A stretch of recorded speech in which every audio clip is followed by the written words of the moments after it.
यहाँ से जो डिस्टेंस रह गया है वो है 76 किलोमीटर और टाइम जो लगना है वो है 2 घंटा 24 मिनट। ऑलमोस्ट 6 बजे के लगभग जो है हम लोग पहुँचेंगे वहाँ पे, तो अंधेरा हो ही जाएगा।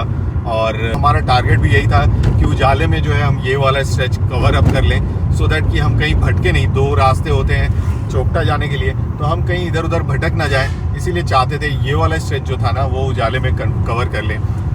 भाई साहब यहाँ से जो नज़ारे बदलते हैं ना वो ग्रीन हो जाता है, पूरा ही ग्रीन हो जाता है। पहाड़ों के ऊपर ना पेड़ नज़र आने लग जाते हैं और भरे पूरे यार, तो बहुत ही खूबसूरत लगता है। आप देखो यहाँ एक तो रोड अच्छा हो, दूसरा सामने नज़ारे अच्छे हो, तो फिर ड्राइव करने का मज़ा ही कुछ और होता है यार, मज़ा ही कुछ और होता है। बस अब थोड़ी ही देर में जो है हम पहुँचने वाले हैं। ऑलमोस्ट 2 घंटे के लगभग रह गया है, तो 2 घंटे में अपने डेस्टिनेशन पे पहुँच जाएंगे चोपटा।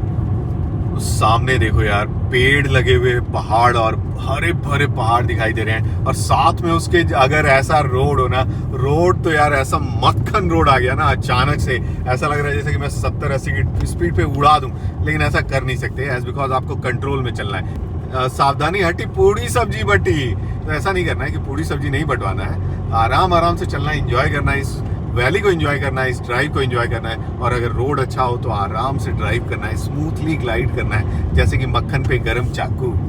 समझ रहे हो ना, भावनाओं को सिर्फ समझो, शब्दावली पे मत जाओ, है ना। होटल से जो है भैया का फोन भी आ गया था कि कितने दूर रह गए आप, कब तक पहुंचोगे, लेट नाइट तो नहीं आ रहे हो आप। मैंने बोला नहीं, हम जो है बस अब पहुंचने ही वाले हैं, 2 घंटे के लगभग में पहुंच जाएंगे। 68 किलोमीटर्स रह रहा है। ओके, यहाँ से जो है ना 2 रास्ते डिवाइड होते हैं, और ऊपर वाला रास्ता जो है वो बद्रीनाथ के लिए चला जाता है। हमें जो है इस रास्ते पे ही जाना है, और यहाँ से सीधे जा करके मतलब लेफ्ट ले लेंगे अगर तो हम केदारनाथ वाले रास्ते पे चले जाएंगे, और अगर हम सीधे चले जाते हैं तो चोपटा के लिए निकल जाते हैं। सामने नज़ारे देखो यार, क्या खूबसूरत लग रहा है। हमें बिल्कुल ही वो उस पीक पे जाना है, बहुत ही खूबसूरत होगा वहाँ पे, और ठंड जरूर होगी क्योंकि अभी टेम्परेचर जो है 19 डिग्री सेल्सियस हो चुका है, तो समझ सकते हो कि ऊपर तो यार ज़बरदस्त ठंड होने वाली है। तो हमने ना 2 जगह कंफर्म कर लिया कि हाँ चोपटा के लिए यही रास्ता है ना, उन्होंने बताया हाँ यही रास्ता है, आप इसी रास्ते से आगे चले जाओ। और यही रास्ते से हमें जो है आगे अगर जाते हैं तो केदारनाथ हो जाता है, मतलब केदारनाथ हो नहीं जाता है, केदारनाथ वाला रास्ता भी यही है। तो बढ़ते हैं आगे भाई। यार यहाँ पे इतनी सारी जगह पे खूबसूरत नज़ारे हैं ना, मन कर रहा है यार यहाँ पे रुक जाऊँ, यहाँ पे बैठ जाऊँ, यहाँ थोड़ी देर टाइम स्पेंड कर लेते हैं। बट क्या करें, टाइम की स्कैरसिटी जो है ना वो कभी ख़त्म ही नहीं होती है, तो चलना पड़ेगा, जाना पड़ेगा, हम रुक नहीं सकते यहाँ पे, और धीरे धीरे बढ़ते रहना पड़ेगा। जो भी नज़ारे हैं उनको अपने आंखों में कैद करते हुए जा रहे हैं कि कोई बात नहीं, हम आएंगे, फिर आएंगे। कब आएंगे ये तो हमें भी नहीं पता होता है, लेकिन हाँ कब प्लान बन जाएगा ये हमें नहीं पता है। तो बुलावा जब आएगा भाई महादेव जी का तो आना पड़ेगा। तो जो कुछ छूट जाएगा इस बार उसे अगली बार देख लेंगे। तो यहाँ से देख सकते हो आप केदारनाथ जो है वो सिर्फ और सिर्फ 87 किलोमीटर हमें गुप्त काशी की तरफ जाना है। अगस्त मुनि 13 किलोमीटर और पाठा इज 53 किलोमीटर। तो बढ़ते हैं आगे, रुकने का कोई सवाल नहीं उठता है यार, क्योंकि अब अंधेरा होने वाला है, और अंधेरा होने से पहले हम पहुंच जाना चाहते हैं अपने जगह पे। पहाड़ों पे एक चीज़ और है ना कि अंधेरा बहुत जल्दी होता है। नॉर्मली अगर 6 बजे ना हमारे सिटी में अंधेरा हो रहा होता है, यहाँ पे जो है आप 4 बजे के बाद देखो सूर्य का जो किरण है ना वो दिखाई देना बंद हो जाता है। 4:30-5 बजते बजते जो है ना अंधेरा हो जाता है। तो यही कारण था कि मैं ना थोड़ा सा अर्ली आना चाहता था, बट ठीक है यार, बहुत ज़्यादा आप परफेक्ट हो नहीं पाते हो, ठीक है, नींद नहीं खुली, उठ नहीं पाए, ये नहीं हो पाया, जो भी रीज़न है, बट हाँ पहुँच तो गए ना, ये बड़ी बात है। सेफली जाना है, सेफली आना है, ये अपना टारगेट होना चाहिए।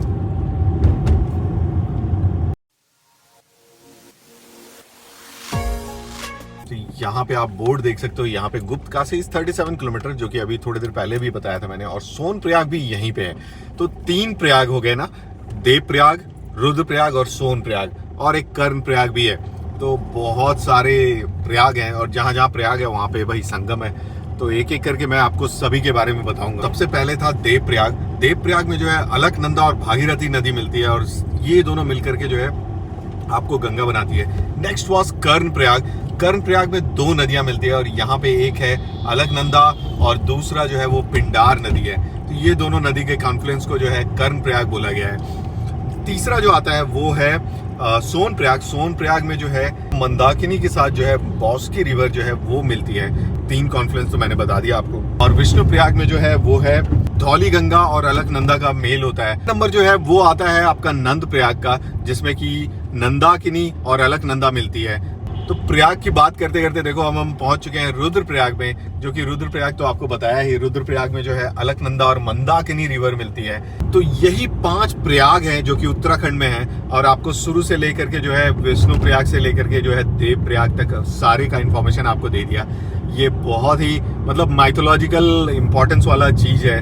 मतलब मैंने कोशिश किया है, पता नहीं मैं कितना सही बोल पाया या नहीं बोल पाया। अगर इसमें कुछ त्रुटि हो गई हो तो भाई माफ करना, और हमें करेक्ट जरूर करना। कमेंट्स में आप कमेंट करके जरूर बताना अगर इसमें कोई गलती हो गई हो।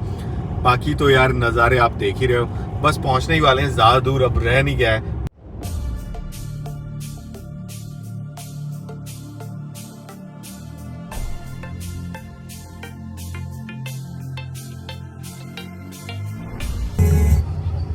सो वेलकम टू अगस्त मुनि। और अगस्त मुनि में आते के साथ जो है ट्रैफिक जाम लग गया है, और यहाँ पे आगे तक जो है रेड दिखा रहा है। हम भी रुक गए कि भाई देखते हैं क्या माजरा है। आगे एक ट्रक आ रही है, उसको पास देना है, तो हम धीरे धीरे साइड कर लेते हैं भाई, इससे पहले कि कोई हमें बताए।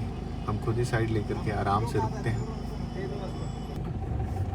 तो अगस्त मुनि में ना शरद महोत्सव मनाया जा रहा है, मंदाकिनी शरद महोत्सव मनाया जा रहा है, और उसी के कारण जो है ना यहाँ पे इतनी तगड़ी भीड़ लगी हुई थी, जिसके कारण जो है आपको ट्रैफिक जैम का सामना करना पड़ा। तो अभी फ़िलहाल अब धीरे धीरे निकल रहे हैं यहाँ से, जब ट्रैफिक ईज ऑफ हो गया है तो। लेकिन हाँ, लोग भाई रोड पे भरे पड़े हैं। तो आपको बहुत ध्यान से धीरे धीरे निकलना है, सो दैट कि आप किसी को हर्ट ना कर जाओ, क्योंकि बिल्कुल चिपक के निकल रहे हैं भाई। तो ऑलमोस्ट शाम हो ही गया है, सूरज ढलने को आ रहा है, ठंडक बढ़ती जा रही है। टेम्परेचर बाहर का जो है वो 16 डिग्री हो गया है। सामने नदी कितना खूबसूरत लग रहा है यार, बहुत ही खूबसूरत लग रहा है। तो यहाँ से जो है ना 2 रास्ते बढ़ जाते हैं। लेफ्ट हैंड साइड अगर आप चले जाते हो तो केदारनाथ वाला रास्ता है, और आपको जो है यहाँ पे राइट हैंड साइड पे जाना है, और सीधे आपको चले जाना है इस रास्ते पे, तो आप जो है चोपटा की तरफ चले जाओगे। तो अभी फ़िलहाल अब जो है हम राइट हैंड साइड वाला रास्ता ले लेते हैं और ऊपर की तरफ बढ़ जाते हैं। नीचे जो है दूसरा रास्ता जा रहा है, हम तो केदारनाथ वाले रास्ते पे बढ़ जाते हैं। धीरे बढ़ते जाना है भाई। देखो यहाँ से ना मतलब रिवर का जो व्यू है ना कितना खूबसूरत लग रहा है यार। थोड़ी देर में जो है लाइट खत्म हो जाएगा तो फिर तो कुछ दिखाई देगा नहीं, तो मैंने सोचा चलो इसी बहाने आपको ये ही दिखा दूं। तो बहुत अच्छा लग रहा है यार। मतलब नदी तो एक हमेशा से ही ना आपको बहुत सूदिंग वाली फीलिंग देता रहता है, और पहाड़ के साथ अगर नदी हो तो फिर तो क्या ही बात है। तो रोड कंडीशन थोड़ा सा ख़राब है अब, यहाँ से बहुत ज़्यादा तो रह नहीं गया है, 44 किलोमीटर्स रह गया है। लेकिन हाँ, रोड कंडीशन अब थोड़े से ख़राब हो जाएंगे, एज बिकॉज ये मेन रोड नहीं है यार। यहाँ से जो रास्ते शुरू होते हैं ना, और उसके बाद जो ग्रीनरी शुरू होती है वो बहुत ही खूबसूरत होती है। सामने अगर पहाड़ पे आपको रेड कलर का कुछ दिख रहा हो, मतलब नॉट एग्जैक्टली रेड, मतलब वो जो येलो वाला जो शेड है ना, गोल्डन येलो वाला जो शेड अगर दिख रहा हो, मैं कोशिश करता हूँ कि इसको 3x करके आपको दिखाने की कोशिश करूँ। ये देखो, ये ना बर्फ से लदे हुए पहाड़ है, और उम्मीद करते हैं कि चोपटा पहुंच करके जो तुंगनाथ की हमने ट्रैक करने की जो ठानी है, वहाँ ऊपर पहुंच करके हमें बर्फ जो है मिलेगा ही मिलेगा। तो अगर नहीं भी मिलता है तो भी कोई बात नहीं, और मिल जाता है तब तो कोई बात ही नहीं है यार। तो अभी फ़िलहाल के लिए इस रास्ते को एंजॉय करते हैं।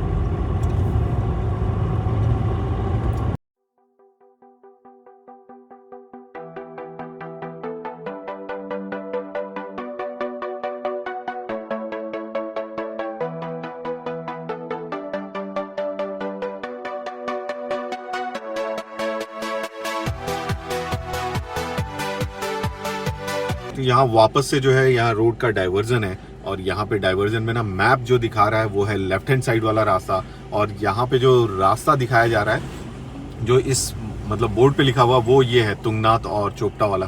तो हमें जाना है इसी रास्ते पे है, तुंगनाथ चोपटा वाला। तो कहीं कंफ्यूज होकर के आप इधर ना चले जाओ, सो ये रास्ता लेना है आपको।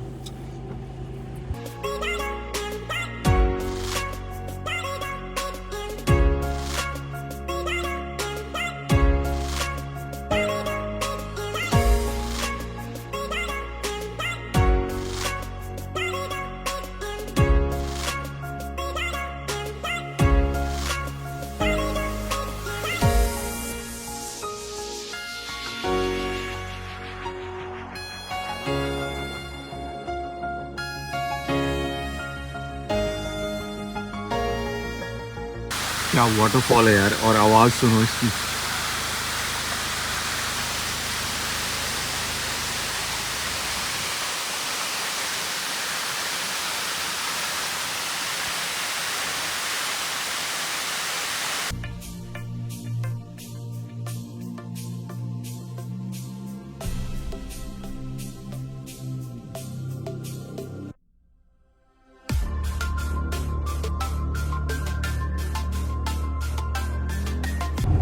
तो यार अगर देखा जाए तो जीपीएस एनडी के हिसाब से तो यार कब से हम मतलब 1 घंटे समथिंग दिखा रही थी, उसके बाद अब 1 मिनट दिखा रही है। लेकिन चोपटा का जो डिस्टेंस है वो अभी भी यहाँ से 8 से 9 किलोमीटर, नहीं 12 किलोमीटर के लगभग या 15 किलोमीटर के लगभग रह रहा है। तो मोस्ट प्रोबेबली अगर आप यहाँ पे आ रहे हो ना तो जीपीएस के भरोसे में ही आओ, किसी ना किसी लोकल से आप पूछते आओ, एज बिकॉज मैंने अभी जीपीएस के अगर भरोसे रहता तो पता नहीं वो यार कहाँ लेके भाग जाती मुझे।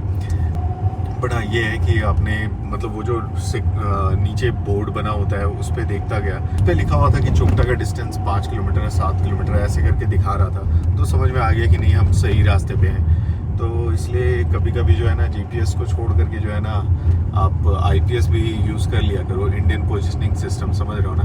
तो जैसे ही कोई मिले तो उससे पूछ लो भाई कि क्या हम सही रास्ते पे जा रहे हैं या नहीं जा रहे हैं। और दूसरा एक चीज़ है कि इस वाले स्ट्रेच पे ना कोई भी जो है ना टावर नहीं है, कोई भी टावर नहीं है। बस मुझे कभी कभी जो है जियो का जो है टावर आ रहा है, अदरवाइज और कोई भी टावर नहीं है, वोडाफोन भी नहीं है, एयरटेल भी इधर नहीं है। तो जियो अगर हो तो ज़्यादा अच्छा है। मैंने एक चीज़ और भी देखा कि इस साइड जो है ना जियो का टावर जो है ना वो बहुत अच्छा काम करता है पहाड़ों पे, रादर देन वोडाफोन तो यार बिल्कुल ही मतलब क्या बोलूँ, ख़त्म ही है।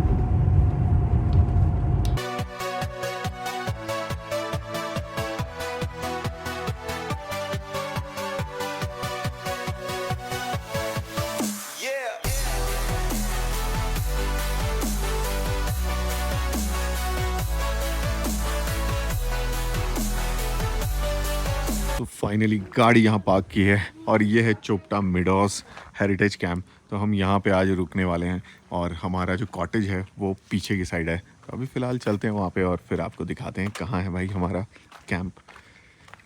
चले, ये है हमारा कैंप और यहाँ हमारा सामान रखा हुआ है। तो अब चला जाए, चेक इन वाला प्रोसेस किया जाए। ओह बहुत ठंड है यार, बहुत ठंड है।